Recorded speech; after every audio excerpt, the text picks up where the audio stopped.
ನಮಸ್ತೆ ಫ್ರೆಂಡ್ಸ್, ಹೇಗಿದ್ದೀರಾ ಎಲ್ಲರೂ? ನಾನಿವತ್ತು ನಿಮಗೆ ಇಡ್ಲಿ ಸಾಂಬಾರು ಮಾಡೋದು ಹೇಗಂತ ತೋರಿಸ್ಕೊಡ್ತಾ ಇದ್ದೀನಿ. ಮೊದಲೇದಾಗಿಲ್ಲಿ ಇಡ್ಲಿ ಸಾಂಬಾರು ಮಾಡಲು ಬೇಕಾದಂಥ ಸಾಮಗ್ರಿಗಳು. ನಾನಿಲ್ಲಿ ಒಂದು ದೊಡ್ಡದಾಗಿರೋ ಟೊಮ್ಯಾಟೊ ಹೆಚ್ಚಿಟ್ಕೊಂಡಿದ್ದೀನಿ, ಈರುಳ್ಳಿ, ಬೀನ್ಸು, ಕ್ಯಾರೆಟು. ರುಬ್ಕೊಳ್ಳೋಕ್ಕೆ ನಾನಿಲ್ಲಿ ಸ್ವಲ್ಪ ಕೊತ್ತಂಬರಿ, ಕರಿಬೇವು, ಆಮೇಲೆ ಸ್ವಲ್ಪ ಒಣ ಕೊಬ್ಬರಿ, ಶುಂಠಿ, ಬೆಳ್ಳುಳ್ಳಿ ತೊಗೊಂಡಿದ್ದೀನಿ. ಒಗ್ಗರಣೆಗೆ ಕರಿಬೇವು, ಕೊತ್ತಂಬರಿ, ಬೆಳ್ಳುಳ್ಳಿ ಜಜ್ಜಿಟ್ಕೊಂಡಿದ್ದೀನಿ, ಒಂದು ಈರುಳ್ಳಿ ಕಟ್ ಮಾಡಿ ಇಟ್ಕೊಂಡಿದ್ದೀನಿ, ಸ್ವಲ್ಪ ಬೆಲ್ಲ. ಇಲ್ಲಿ ಮಸಾಲೆ ರುಬ್ಕೊಳ್ಳೋದಕ್ಕಂತ ಹೇಳಿ ಕಡಲೆಬೇಳೆ, ಉದ್ದಿನಬೇಳೆ, ಚಕ್ರ ಮೊಗ್ಗು, ಚಕ್ಕೆ, ಏಲಕ್ಕಿ, ಲವಂಗ, ಆಮೇಲೆ ಸ್ವಲ್ಪ ಕೊತ್ತಂಬರಿ ಕಾಳು ತೊಗೊಂಡಿದ್ದೀನಿ. ನಾನಿಲ್ಲಿ ಒಂದು ಬಟ್ಲದಷ್ಟು ತೊಗರಿಬೇಳೆ ತೊಗೊಂಡಿದ್ದೀನಿ, ಆಮೇಲೆ ಸ್ವಲ್ಪ ಹುಣಸೆಹಣ್ಣಿನ ರಸ, ಒಂದು 10ರಿಂದ 15 ಒಣ ಮೆಣಸಿನ್ಕಾಯಿ ತೊಗೊಂಡಿದ್ದೀನಿ. ಒಗ್ಗರಣೆಗೆ ಸಾಸಿವೆ, ಜೀರಿಗೆ, ಅರಿಶಿನ ಪುಡಿ, MTR ಸಾಂಬಾರು ಮಸಾಲ, ಆಮೇಲೆ ರುಚಿಗೆ ತಕ್ಕಷ್ಟು ಉಪ್ಪು. ನೋಡಿ ಫ್ರೆಂಡ್ಸ್, ಇವೆಲ್ಲ ಇಡ್ಲಿ ಸಾಂಬಾರು ಮಾಡಲು ಬೇಕಾಗಿರೋಂಥ ಸಾಮಗ್ರಿಗಳು. ಮೊದಲೇದಾಗಿ ನಾವಿಲ್ಲಿ ಬೇಳೆನ ಬೇಯಿಸ್ಕೊಳ್ಳೋಣ. ನಾವು ತೊಗೊಂಡಿರೋಂಥ ಒಂದು ಬಟ್ಲು ಬೇಳೆನ ನಾನಿಲ್ಲಿ ಕ್ಲೀನಾಗಿ ತೊಳ್ಕೊಂಬರ್ತೀನಿ. ನೋಡಿ, ಹೆಚ್ಚಿಟ್ಕೊಂಡಿರೋ ತರಕಾರಿನೆಲ್ಲ ನಾನು ಇದಕ್ಕೆ ಬೇಳೆಗೆ ಆ್ಯಡ್ ಮಾಡ್ತಾಯಿದ್ದೀನಿ.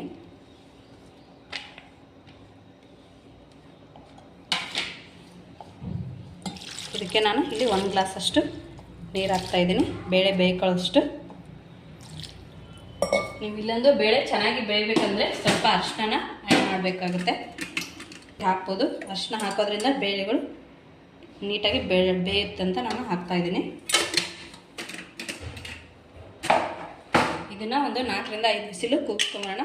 ಬೇಳೆ ತರಕಾರಿ ಎಲ್ಲ ಹಣ್ಣಾಗಿ ಬೇಯ್ಕೋಬೇಕು.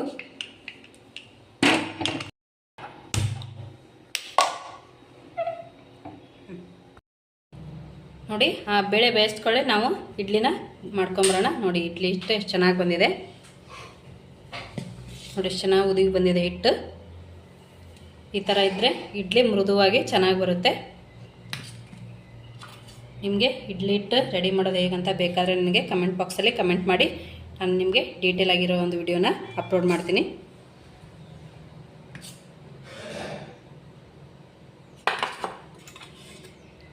ನಾನು ಸ್ವಲ್ಪ ಇಲ್ಲಿ ಒಂದು ಅರ್ಧ ಗ್ಲಾಸಷ್ಟು ಉದ್ದಿನಬೇಳೆ ತೊಗೊಂಡಿದ್ದೆ, 2 ಗ್ಲಾಸಷ್ಟು ನಾನು ಇಡ್ಲಿ ರವೆ ಹಾಕಿದ್ದೀನಿ. ಇದು ಹೇಗೆ ಉದುಗಿ ಬರಬೇಕು ಅಂತ ನಿಮಗೆ ಬೇಕಿದ್ದರೆ ನಾನು ನಿಮಗೆ ಇನ್ನೊಂದು ನೆಕ್ಸ್ಟ್ ವಿಡಿಯೋದಲ್ಲಿ ಲೆಂದಿ ವಿಡಿಯೋನ ಹಾಕ್ತೀನಂತೆ.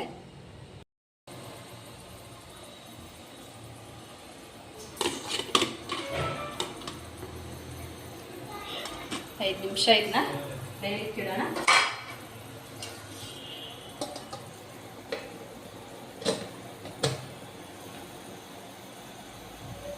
ನೋಡಿ, ಈಗ ನಾನು ಒಂದು ಬಾಣಲೆನ ಕಾಯ್ಲಿಕ್ಕೆ ಇಟ್ಕೊಂಡಿದ್ದೀನಿ. ಈಗ ಸಾಂಬಾರಿಗೆ ತೊಗೊಂಡಿದ್ವಲ್ಲ ಎಲ್ಲ ಮಸಾಲೆ ಐಟಮ್ಸ್ನ ಇನ್ನೂ ಸ್ವಲ್ಪ ಫ್ರೈ ಮಾಡ್ಕೊಳ್ಳೋಣಂತೆ. ನಾವು ಸ್ವಲ್ಪ ಕಲರ್ ಚೇಂಜ್ ಆಗೋವರೆಗೂ ಸ್ವಲ್ಪ ಫ್ರೈ ಮಾಡ್ಕೊಳ್ರಿ. ನೋಡಿ, ಈ ರೀತಿ ಸ್ವಲ್ಪ ಕಂದು ಬಂದಮೇಲೆ ಇದನ್ನು ಜಾರಿಗೆ ತೆಗೆಯೋಣಂತೆ. ಒಣ ಕೊಬ್ಬರಿ, ಕರಿಬೇವು ತೊಗೊಂಡಿದ್ವಲ್ಲ ಅದನ್ನ ಫ್ರೈ ಮಾಡ್ಕೊಳ್ಳೋಣ. ಸ್ವಲ್ಪ ಕೊತ್ತಂಬರಿ, ಇದು ಸ್ವಲ್ಪ ಬೆಚ್ಚಗಾಗೋವರೆಗೂ ಫ್ರೈ ಮಾಡಿಕೊಡ್ರಿ ಸಾಕು.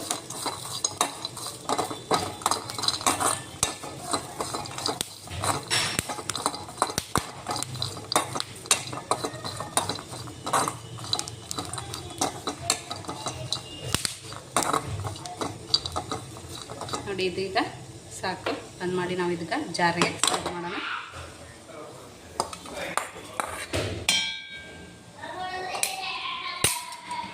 ಇದನ್ನೀಗ ಮಿಕ್ಸಿಗೆ ಹಾಕೊಂಬರೋಣ ಅಂತ.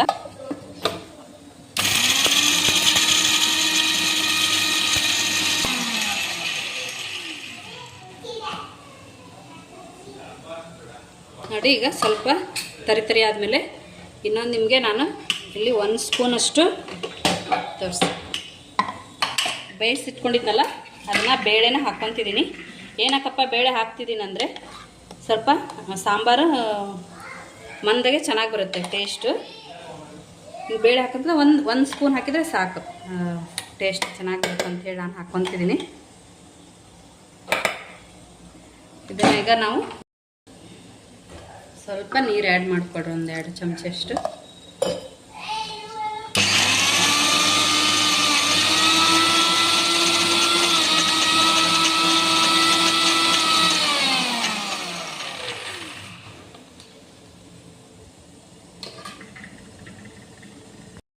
ನಾವು ಒಣಮೆಣಸಿನ್ಕಾಯಿ ತೊಗೊಂಡಿದ್ವಲ್ಲ ಅದನ್ನು ಸ್ವಲ್ಪ ಬಿಸಿ ಮಾಡ್ಕೊಳ್ಳೋಣಂತ. ಬನ್ನಿ, ಇದನ್ನು ಕೂಡ ಮಸಾಲೆ ತಿರ್ಕೊಂಡ್ವಲ್ಲ ಅದರಲ್ಲಿ ಇದನ್ನ ಆ್ಯಡ್ ಮಾಡ್ಕೊಳ್ಳೋಣಂತ. ಈಗ ನಾನಿಲ್ಲಿ ಸಾಂಬಾರಿಗೆ ಖಾರ ಪುಡಿ ಬದಲು ಒಣಮೆಣಸಿನ್ಕಾಯಿನ ಯೂಸ್ ಮಾಡ್ತಾಯಿದ್ದೀನಿ. ಸಾಂಬಾರು ಟೇಸ್ಟು ಸ್ವಲ್ಪ ಡಿಫ್ರೆಂಟ್ ಆಗಿರುತ್ತೆ.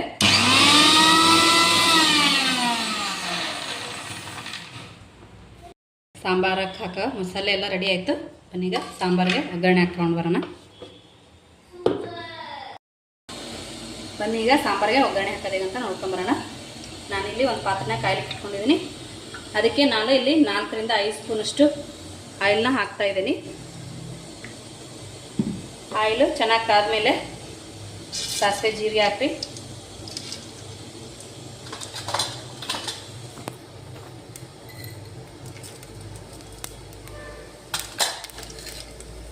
ಸಾಸಿವೆ ಜೀರಿಗೆ ಚಟಪಟ ಅಂತ ಸಿಡಿದ್ಮೇಲೆ ಈರುಳ್ಳಿ, ಬೆಳ್ಳುಳ್ಳಿ, ಕರಿಬೇವು,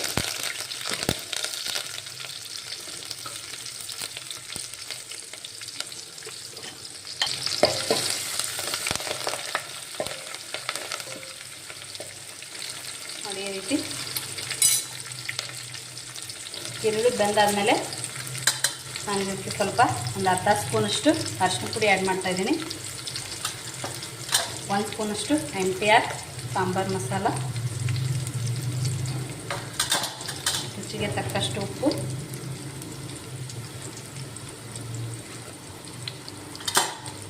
ಬೆಲ್ಲ,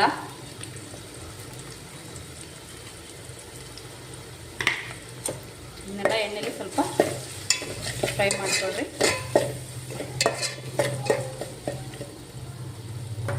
ಒಂದು ಅರ್ಧ ಸ್ಪೂನಷ್ಟು ನಾನು ಖಾರ ಪುಡಿ ಹಾಕ್ತೇನೆ. ಇದು ಜಸ್ಟ್ ಕಲರ್ಗಷ್ಟೇ. ನಾನು ಒಣಮೆಣಸಿನ್ಕಾಯಿ ಹಾಕಿದ್ರಿಂದ ಜಾಸ್ತಿ ಖಾರ ಪುಡಿ ಹಾಕ್ತಾ ಇಲ್ಲ.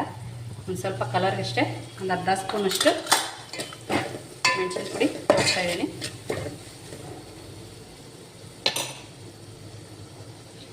ಆಮೇಲೆ ನೆನೆಸಿಟ್ಕೊಂಡಿರೋಂಥ ಹುಣಸೆಹಣ್ಣಿನ ರಸ ಆ್ಯಡ್ ಮಾಡ್ತಾಯಿದ್ದೀನಿ. ಸಾಂಬಾರಿಗೆ ಮೇಯ್ನಾಗಿ ಹುಳಿ ಬೆಲ್ಲನೇ ಹಾಕಿದರೆ ಚೆನ್ನಾಗಿರುತ್ತೆ. ಸ್ವಲ್ಪ ಹುಳಿ ಜಾಸ್ತಿ ಹಾಕಿದ್ರೂ ಪರವಾಗಿಲ್ಲ, ಟೇಸ್ಟು ತುಂಬ ಚೆನ್ನಾಗಿ ಬರುತ್ತೆ. ಈಗ ಸ್ವಲ್ಪ ಕುದ್ಕೊಳ್ಳಿ. ಆ ರೀತಿ ಹುಳಿ ಎಲ್ಲ ಸ್ವಲ್ಪ ಪಳಪಳ ಅಂತ ಕುದ್ಮೇಲೆ ನಾವು ರುಬ್ಬಿಟ್ಕೊಂಡಿದ್ವಲ್ಲ ಮಸಾಲೆ, ಅದನ್ನು ಈಗ ನಾನು ಆ್ಯಡ್ ಮಾಡ್ತಾಯಿದ್ದೀನಿ.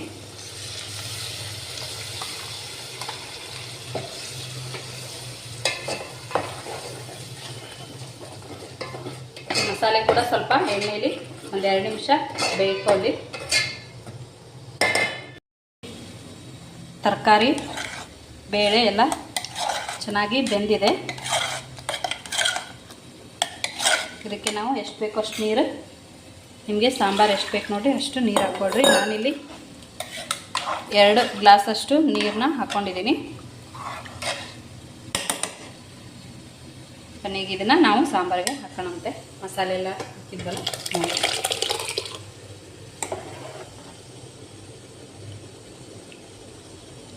ನೋಡಿ, ಇದೆಲ್ಲ ಈಗ ರೆಡಿ ಆಯಿತು. ಕೊನೆಯಲ್ಲಿ ನಾನು ಕೊತ್ತಂಬರಿನ ಹಾಕ್ತಾಯಿದ್ದೀನಿ. ಇದು ಒಂದು 10 ನಿಮಿಷ ಪಳಪಳ ಅಂತ ಸಾಂಬಾರು ಕುದಿ ಬರಲಿ.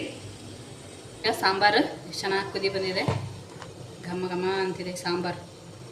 ಬಿಸಿ ಇಡ್ಲಿ ಸಾಂಬಾರು ತಿಂತಾಯಿದ್ರೆ ಸೂಪರಾಗಿರುತ್ತೆ ನೋಡಿ.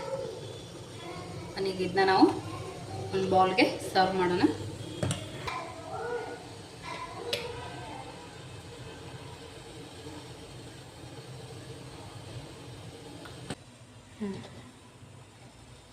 ನೋಡಿ, ಈಗ ಇಡ್ಲಿ ಎಲ್ಲ ಬೆಂದಿದೆ.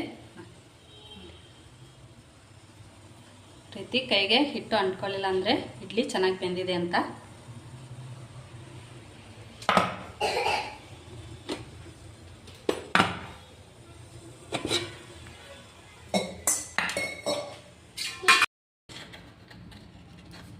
ನೋಡಿ ಇಡ್ಲಿ ಎಷ್ಟು ಚೆನ್ನಾಗಿ ಬಂದಿದೆ.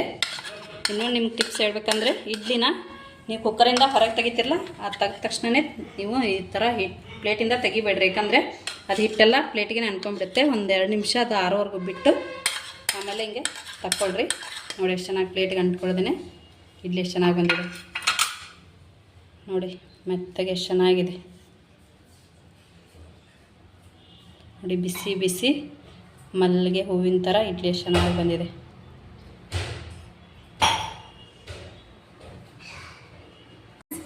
ಬಿಸಿ ಬಿಸಿ ಮಲ್ಲಿಗೆ ಅಂತ ಇಡ್ಲಿ ಜೊತೆ ಬಿಸಿ ತರಕಾರಿ ಇಡ್ಲಿ ಸಾಂಬಾರ್ ಚಟ್ನಿ ರೆಡಿ ಆಯಿತು ನೋಡಿ. ನಿಮಗೆ ಇದು ವಿಡಿಯೋ ಇಷ್ಟ ಆದರೆ ಲೈಕ್ ಮಾಡಿ, ಶೇರ್ ಮಾಡಿ, ಕಮೆಂಟ್ ಮಾಡಿ, ಸಬ್ಸ್ಕ್ರೈಬ್ ಮಾಡಿ. Thank you.